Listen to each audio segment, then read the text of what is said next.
Thank you for joining us this morning. So today we're talking about electrification and high-end luxury cars and how the expensive, exclusive vehicles at the upper registers of the market are helping make EVs techier, more glamorous, and sometimes more desirable than ever before.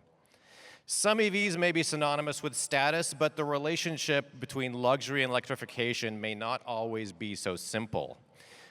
These roots go way back. Long before EVs commanded a premium, more than a third of American cars were electric in the year 1900, with internal combustion eventually killing that market, of course.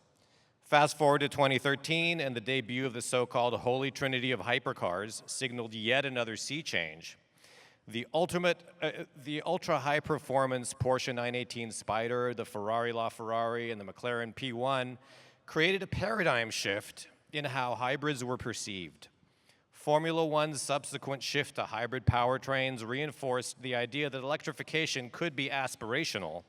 And before long, brands from Tesla to Rimac were rewriting the rules about battery electric vehicles. But the movement has also seen some growing pains with shifting legislation and the premiums for EVs scaring away even some spendy customers who don't mind leaning back into more familiar internal combustion and hybrid models. So today we have panelists here with us who live and breathe in this rarefied space and are responsible for shaping the future of this exciting and in many ways uncharted territory. Aleck Brownstein, head of Western Region for Volvo Cars, Gerry Spahn, head of Americas Communications, Rolls-Royce, David Steinert, director in the automotive and industrial practice at AlixPartners, and Massimiliano Trantini, head of Lotus Americas. My name is Basem Wasef, and I've been filming, writing about, and consulting in the luxury transportation space for over 2 decades. So let's dive in with Gerry first. Gerry, Rolls-Royce has the unique bragging rights of appearing to be perfectly aligned with electrification. In fact, Charles Rolls famously championed EVs all the way back in 1900. The Spectre is the first full EV offering, but it has experienced a slowdown in demand as well. Tell us a little bit about how battery power works with the modern Rolls-Royce story and how that story could change. Well, thanks, Basem. Actually, as we move to introducing Spectre and having Rolls-Royce become electrified, what's most important to us is not electrification. What's most important to us is that we stay true to the Rolls-Royce DNA. So we like to say that, for example, Spectre is first a Rolls-Royce, second a Rolls-Royce. It just happens to be powered by electrification. So we are committed to making sure that as we bring more and more electric vehicles into the family, that they stay very Rolls-Royce. So what's the advantages for us? And actually, really going electric has virtually no disadvantages. When you look at the traditional disadvantages of weight, the traditional disadvantages of range anxiety, for us, we're already very heavy cars. That's intrinsic in what makes a Rolls-Royce great. Our clients, 100% of them charge at home. They have very big cars, big garages with multiple cars. They drive fixed routes. We don't have the same day-to-day use anxiety that other car brands have. But on the flip side, as Charles Rolls figured out over 100 years ago, the quietness, the torque, the power, all of this actually feeds into our DNA. It makes a Rolls-Royce that happens to be electric even more Rolls-Royce. We're not sacrificing, we're not compromising on anything. So for us, we will be capable, by the end of 2030, we'll be able to deliver all of our products as electric. That works into our strategy, and we think it's perfectly conducive with the brand. Spectre is doing very well. You have to recognize we had incredible pre-orders on Spectre. Basically, we've been ordered out through the end of this year. Now we need to deliver on those Spectres that have been ordered. So we're very optimistic. I mean, it's fascinating to me that talk about exceptionalism. Most car makers are trying to overcome the limitations of being electric. Your stablemates, your former stablemates from Crew have a more sporting bent, so they've got a sort of different challenge, but it seems like there couldn't be a brand that's more aligned with the idea of big, heavy quiet driving. Are we going to see any surprises? In terms of the product outlook for Rolls-Royce, I can tell you this, I'm not going to tell you anything. So you'll see some beautiful Rolls-Royce motor cars that are just as Rolls-Royce as what you've seen over the past 100 years. So I'm going to leave it at that. What we're committed to right now is delivering what are several hundred more Spectres that we have to deliver this year. Fantastic. Thank you. Massimiliano, so Lotus is probably the last brand we think of when we think of electric, because my experience with Lotus has been lively, lightweight, little gas-powered cars that recall racing, that recall purity. And, you know, I was lucky to drive the Electrobit last summer in Norway, and it was a paradigm shift for me. It was very interesting and exciting. It was fast, but it was also hard for me to reconcile with what people traditionally think of when they think of Lotus. Tell me about the process. Tell me about how Lotus is going into this new phase of powertrains and new way of thinking, really. So thank you. And I'm very happy that you enjoy the drive of our car. I think that it's very interesting what you mentioned about the feeling you had when you were driving. Because Lotus is always associated to emotion. It's not just a technical aspect. The technique and our advanced technology is always at the service of the emotion of the driver. We always say Lotus is for the driver. So you are touch a very key point for our development in terms of always keeping close to our real DNA, because the DNA of Lotus comes from racing, and always in innovation. So if we look what Colin Chapman has done over the years, when he has introduced a new technology in Formula One, we are taking that history and bring it into the future. So it's correct. Lotus is associated to light, to dynamic, to performance. We believe that the electric vehicle and electric powertrain can be one step in order to reproduce this technology into our cars, and to make sure that with the versatility of the electrical powertrain, we can still keep close to our DNA. If I take an electric car and an electric powertrain, we have plenty of horsepower. We have a very high torque. So that horsepower and the torque that the electric powertrain can guarantee us, it fits with our new design. So when you drive a car, even though it's 2.6 ton, you don't feel the weight.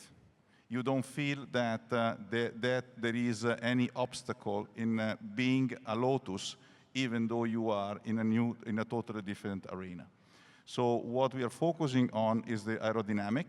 Consider our car is a SUV, for example, our Elettra is an SUV that has 0.26 CX, which is much better than many sedans in the market.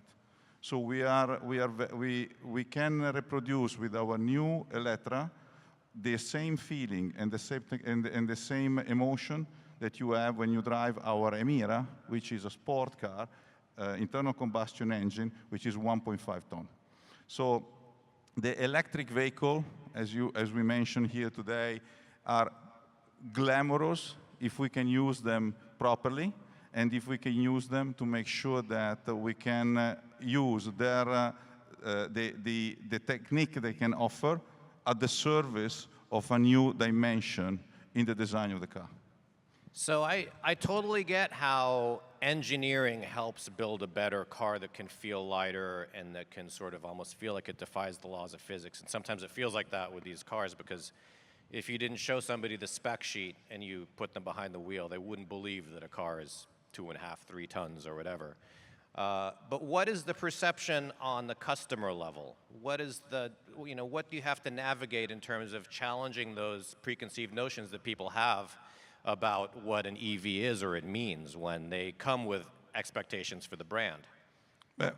Just allow me just to mention one number. When you drive from 0 to 100 with our car, you can do it in 0.29 seconds. Excuse me, in 2.9 seconds. So when you go from 0 to 100 in 2.9 seconds, you are in a very performing sport car. So when the feedback we receive from our customer when they sit in our car is that it's amazing. It's the performance is really a Lotus performance. The advantage you get moving into the electric vehicle is that in addition to the performance, you have the versatility to drive in all different conditions. So if you look at the different drive mode, you have the track mode where you can drive like in a real sport car, but you also have the comfort. So you can drive in a city, you don't hear the noise of the engine, so you are in a maximum of the comfort. And in the same time, you can also have the off-road mode because you have all the torque available in order to perform even when you are not on a normal road. So the feedback we are receiving is very versatile. You can sit in a lounge because the interior are extremely comfortable. You have the best performance in terms of MVH, and we can associate it to the best performance in MVH top-class infotainment system with a performance that you can normally find in the normal cars. So, for example, we have the Dolby Atmos, which is the top notch in this moment in terms of entertainment. Fantastic, great stuff, and better living through science. Aleck, Volvo is not probably on the tip of many people's tongues when you say ultra high-end or luxury or words like that, but you know, you alluded right before our talk to a product that I think is going to change people's perceptions of the brand, and it seems like a lot of this business is about perception. Tell me a little bit about the EX90 and what that means to Volvo as a brand and how it enters electrification with maybe a different footing than you would have otherwise. Yeah, being up here on stage is really eye-opening and great because it shows that our brand has really arrived. You know, going back 15, 20 years ago, I think the sales tax on one of your cars was as much as the MSRP on our cars. So starting in 2015, we really started on this journey into luxury and with the XC90. And the evolution of the XC90 is into the EX90, the full EV that's made here in South Carolina. This car really uses Scandinavian design and pushes for sustainable materials. And we really look at sustainability and time savings and all of those different attributes for life in a car as a way to grow in the luxury space. None of us have enough time. And if we can provide our customers more time through utilizing the technology in our cars, through using the apps, through using the infotainment system that's integrated with your home, Google systems or systems like that, if we can save time on a daily basis, that's really moving us more into this luxury space. And then looking at the materials as well, we're sourcing a lot of our materials from recycled materials. The Nordico seats that are in the EX90 are based on, or are made from 25% recycled materials. And it takes a concerted effort to really make a car that's more sustainable. We look at that as a value, and our customers have told us that they look at that as a value and more luxurious item as well. I think also a lot of people might not be aware that there was a China-specific model of the called the Excellence that was like a private jet in the back seat that had individual tray tables and crystal flutes and I think the seats reclined. This is like very specific marketing towards a certain market that could potentially be brought into global vehicles, correct? 100%. We're looking at the Excellence as is for specific markets around the world, and this vehicle really is made for people to either drive around, their guests and treat them as royalty. And really, the back seats are set up with a cooler in the back, so you can put a chilled beverage back there, the champagne flutes, like you said. It's really a whole new level of luxury for us. We had it here in the US in 2018, and it had a 6-figure price tag on it, and we sold out of them. Well, if that's going well, you know, I look forward to seeing how Volvo expands into that upper end of the market, because there are some incredible value propositions out there, but there's also, I think, you know, new markets to hit too. I think EVs really provide all of us a whole new level of luxury. And when Max was talking about performance, we've all experienced the performance of an EV, and that gives you less NVH. It's a much quieter ride, and the amount of acceleration that you get in any EV is rivals what luxury cars or sports cars have always had, and it brings a whole new level of luxury down to a more attainable level. In a way, it levels the playing field, because maybe you don't have to be Rolls-Royce to have that Rolls-Royce level of quiet. David, you have fascinating insights into the business, because you sort of have an inside scoop. You run surveys, you talk to automakers, you talk to consumers, and you see a side of the business that a lot of us don't. Tell us what we might not know about this high-end market. What are consumers gravitating towards when it comes to higher-end EVs, and where is that going? Yeah, no, absolutely. As you mentioned, we work with many different OEMs and suppliers, and the transition from ICE to EV has been a massive tectonic shift in the industry, obviously. We recently released a survey for EV consumers.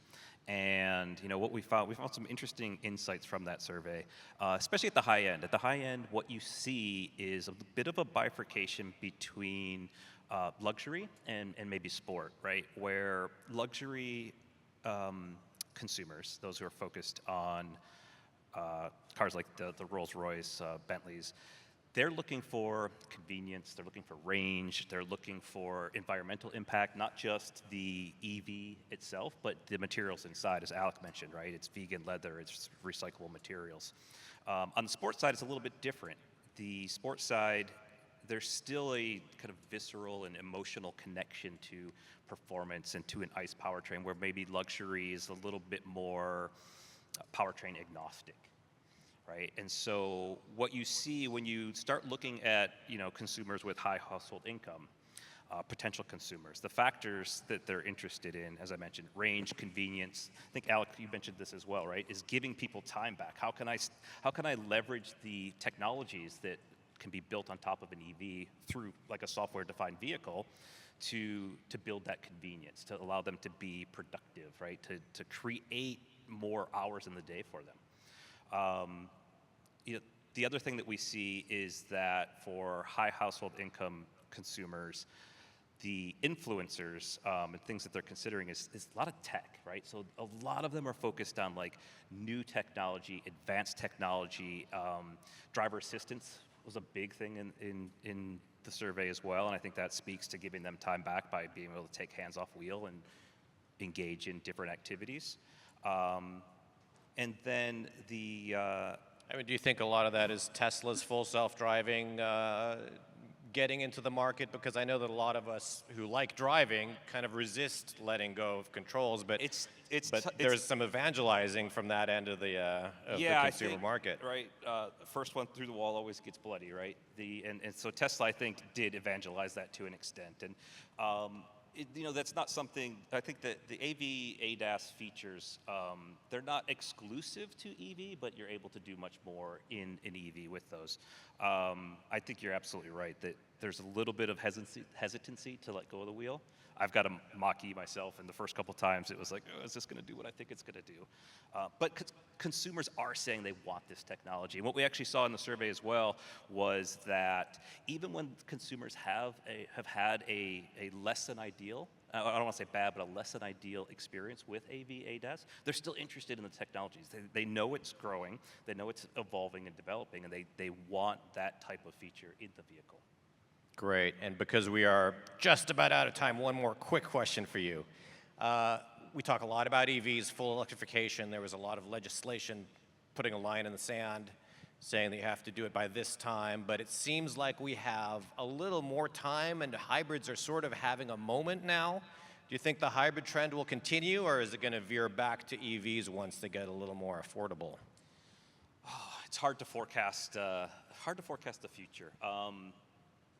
The hybrid, I would say, I think what we're seeing right now and what we're hearing is it's a bit of a moment in time. I think long term, and I think the adoption to EV, where we thought we might be in 2030 or 2035, is probably being pushed out a little bit.